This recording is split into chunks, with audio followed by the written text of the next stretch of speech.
Brexit finally got a mention on mainstream media, thanks to Piers Morgan. And the good times didn't end there. Nigel Farage was definitely put on the spot both by Piers Morgan. The problems created by the UK government are continually blamed on migrants. Why don't we have another referendum about Brexit? Because I seem to remember when 2016 came around that we were told that there was going to be control of our borders and it was going to be economically beneficial to this country. And here's a brief reminder from a Leave EU Brexit advert on these problems that were going to be solved by Brexit. From better care provided by our NHS thanks to the reallocation of funds from the EU budget, excess funding that would otherwise be sent to Brussels could also be directed to education. Your wages will rise thanks to better controlled immigration, which will lead to less competition for jobs. Your weekly food shop will become cheaper. You and your family will benefit from a resurgent economy led by new and flourishing small businesses. With less pressure on housing, younger generations will also find it easier to get on the housing ladder. Those most damaged by EU policies, like farming, fishing, and industries like steel. A more prosperous and safer future awaits us outside the EU. A vote to leave is a vote for a brighter future for you, your family, and your community. And 8 years later, we have lost complete control of our borders, both legal and illegal immigration. And economically, it seems to have been a willful act of self-harm. And one of the main architects of Brexit is sitting here, who could have run to stand as a member of Parliament in this election, but has chosen not to because he wants to go and help Donald Trump be elected in America. Which, interestingly and thankfully, is less likely to happen after the man was convicted for 34 felonies. If you'd like to know more about that, I've made a video. Link at the end of this video. But I would like to ask Nigel Farage, what objection would you have, given that all the polls now say the majority of this country would actually vote the other way if there was another referendum, what objection would you have to just testing that theory and allowing the British people to decide whether they were sold a complete pack of nonsense? What would be lovely, to get back to the question. Love the audience applause, love the question. Thankfully, someone is asking this in the mainstream media, and they seem to be ignoring it throughout this general election campaign. But also note how big an applause that was, and we're going to see the crowd's reaction a little bit later on to Nigel. And do they clap? People vote for Brexit? Well, there were lots of reasons. Getting back control of our lives was the main one. Except for Scotland, who voted to remain.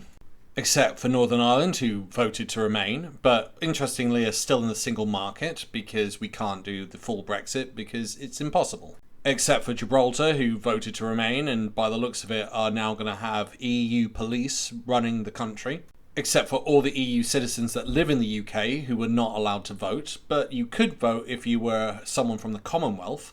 Except for all the overseas territories bar Gibraltar who were also not allowed to have a vote. None of those groups got control of their lives. They had control taken away from them. You know, we'd gone from the late 1940s until 1997 with net migration of 30 to 40,000 a year over the course of 50 years. And here we go again with Nigel complaining about migrants. The problems of the UK government are the fault of migrants.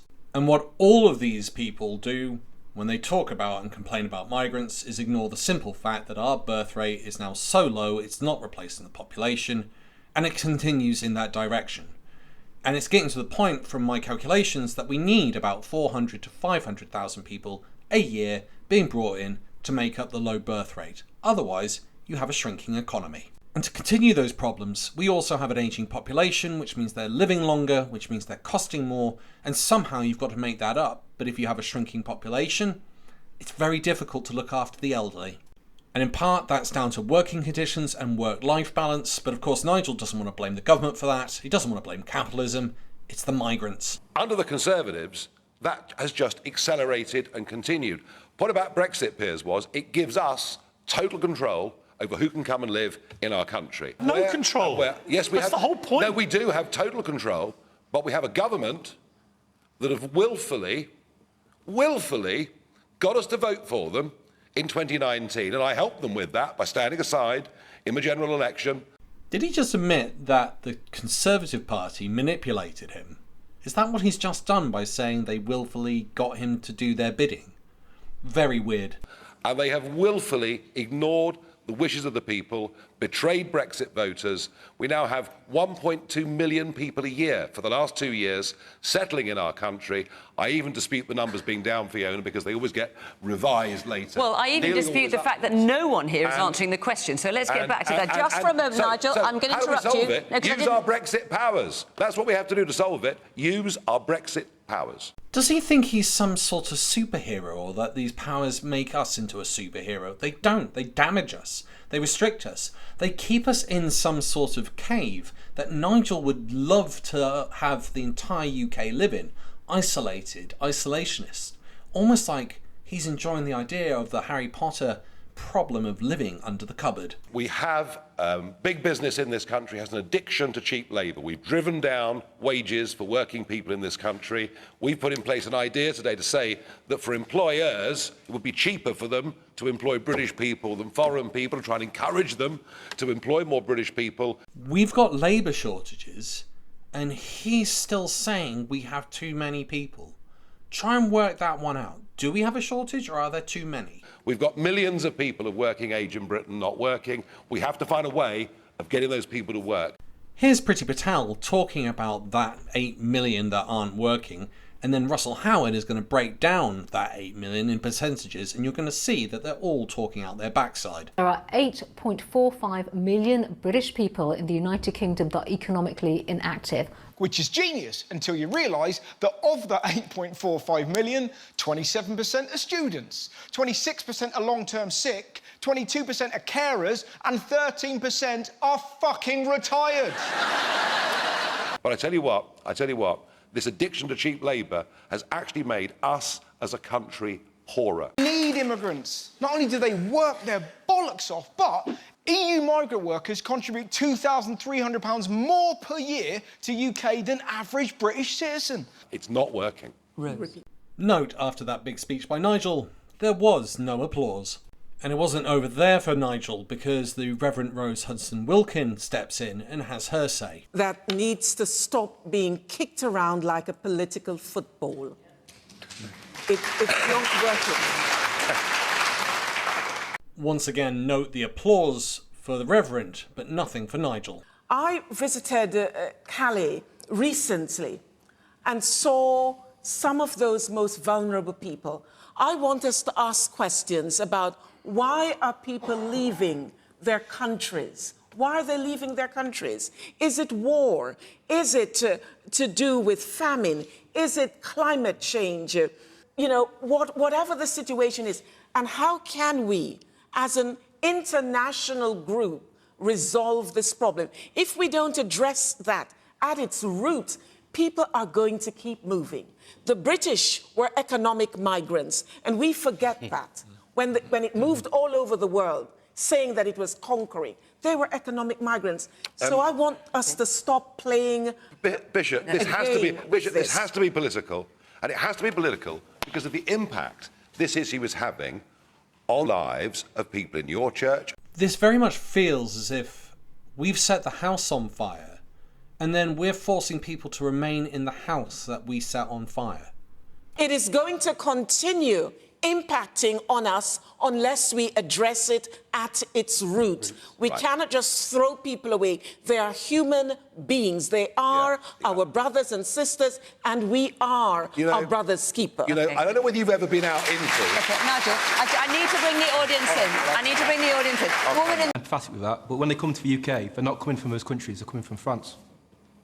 Yeah. Which is a safe country. All right. It's a safe country. And surely... Nigel, I've got to let other people... No, I have to let other people on the panel speak. I'm sorry, but that's just the way it works.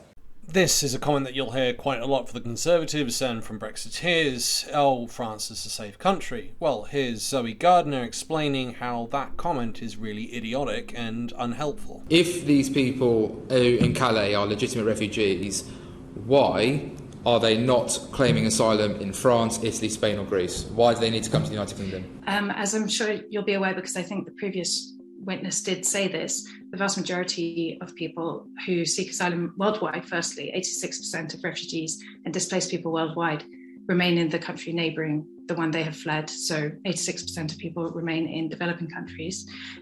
France received 3 times as many asylum applications as we did last year. Most people stop as soon as they feel safe. But the people who are making their way to England and who specifically wish to come to the UK do so because they have ties to this country, because they either have served with our military, as in the case of people from Afghanistan, or have family members, as with the Syrian client that I mentioned that JCWI is representing, or speak the language because of our colonial history and have other ties of kinship and history here. So there are people who have legitimate ties to the UK, and there is no good reason why they should particularly have their claims assessed in France if they do not wish to. It doesn't really work for us to say to the French that, given that we're geographically located slightly to the west of you, none of these refugees are our responsibility and they're all on you, because France can say the same thing, and then Italy can say the same thing, and then the entire international refugee protection system will crumble. The views of these people, from Farage to Gunness to that man in the audience, it feels primitive. It feels like they think the solutions to our problems are inside a cave, when actually the solutions to our problems are outside the cave and interacting with others. Have a listen to this. If you want today to say, why study this when we have these other problems? All I do is take you back to the cave and let's say, all right, we're in a cave and there's a mountain over there in a valley. I tell the tribe leaders, I want to explore that mountain and that valley. No, we can't afford to send you out there now.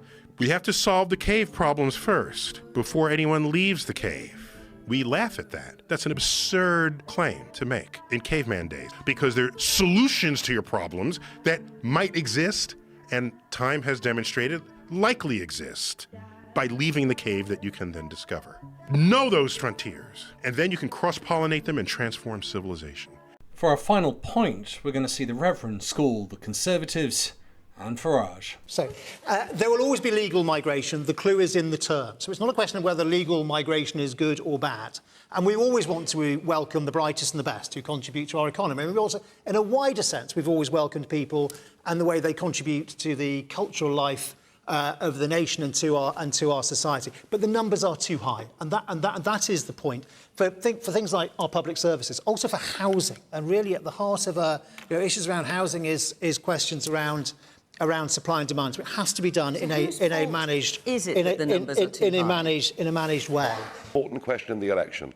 Do you know we have to build one new dwelling every 2 minutes in this country just to cope with the sheer increase in numbers? This is not because of migrants. It is, of course it is. It is not because of migrants. I'm sorry. I'm sorry. Successive governments have failed to build houses. How could they? That's what it is. How could they? If you don't have how many people coming. Successive governments have failed to build houses. And what we do How can you do it? Hang on, let her speak now. Let's blame the immigrants. Stop it. Ludicrous.